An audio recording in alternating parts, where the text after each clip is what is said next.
What's up, guys? Time for a knife review. Today we're going to be looking at the C.A.T 200, the second knife from the bottom here. Some quick specs: blade length is 3¼ inch, overall length is 7¼ inch, cutting edge is 3 inches, thickness is 5/32 of an inch, weight is 6 ounces, and weight with sheath is 7½ ounces. Here's a quick size comparison with the SE3, the Izula, and the SRK. So let's get those out of the way, get to the real points. So I like to have my fixed blades to have basically a role, or sort of like some responsibilities that I can assign to it. And basically I call this a sharpened pry bar. This is in comparison to something like the Izula, which I consider a necker, a light utility fixed blade, or the SE3, which is sort of a larger camp utility, more of a slicer. This thick blade combined with a relatively short size makes it sort of a sharpened pry bar. Very tough knife. Something I would use if I had a task that I needed an edge for, but was worried about damaging something, or I needed something beefy that could take it. Start with the blade. 3¼ inches of 1095 steel. Pretty thick actually for the shortness of the blade, but the half spine grind does work well, and because the previous owner did bring the edge back on this one, it does slice very well too. But I don't think that out of box it would, because the edge does seem pretty thick coming into relief sort of a edge. The previous owner did bring back the bevel, so it is very nice and sharp. The tip though does taper down relatively well to a nice point. Overall, very nice blade shape, decent amount of belly, pointy tip. Nice design. Got some holes here. I think Top's put in here for some reason. I'm not sure why. Got a nice thumb ramp. Pretty attractive looking blade too, I think. Let's go to the handle, which I find is the most appealing part of the knife. It's a decent thickness, green and black linen micarta. But the thing is, it's incredibly comfortable. Completely blows away the SE3.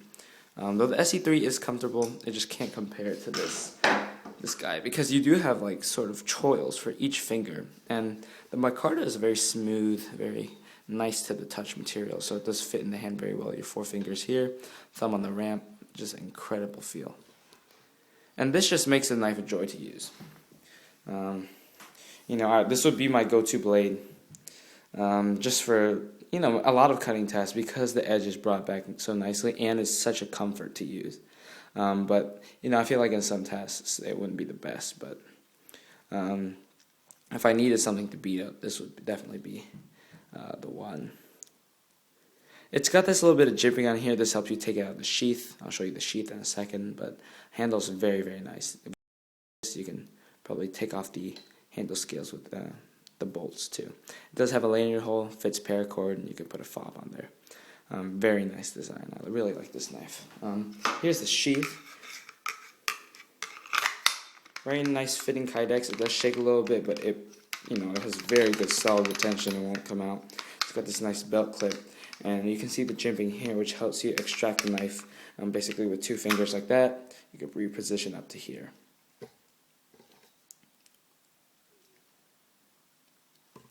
This 1095 originally has a crinkle coat very similar to this, the SRK. You can kind of see the remnants of it on the back of the handle here and on the bottom here. However, this one had the finish basically polished off, and it's been left to develop a nice patina. The patina is just as good as the coating. You don't really need the coating. This patina does help protect from rust, and it works very well at that. This thumb ramp is very nice too, for just a little bit of extra control over the blade. Overall though, the C.A.T is a very nice choice for maybe even a self-defense blade because of the nice point, but also just a general utility knife. Nothing too cut serious. By that I mean, it's probably not the best cutter unless you do reprofile it like this. I do feel like it's good for anything you throw at it though, because it's a very tough knife. And really, I'm probably underselling the cutting performance of this. I mean, it cuts very well, but I just feel like there's better cutters out there. But if you're looking for a knife that can just basically take anything you throw at it, and that's something roughly this size with excellent handle ergonomics, it's definitely a great choice. If you're interested, they do sell in different blade shapes and coatings on the back. But that's my review of the Topps C.A.T. 200. Great sheath too. Hope you guys enjoyed the review. Short review, but see y'all later. Peace.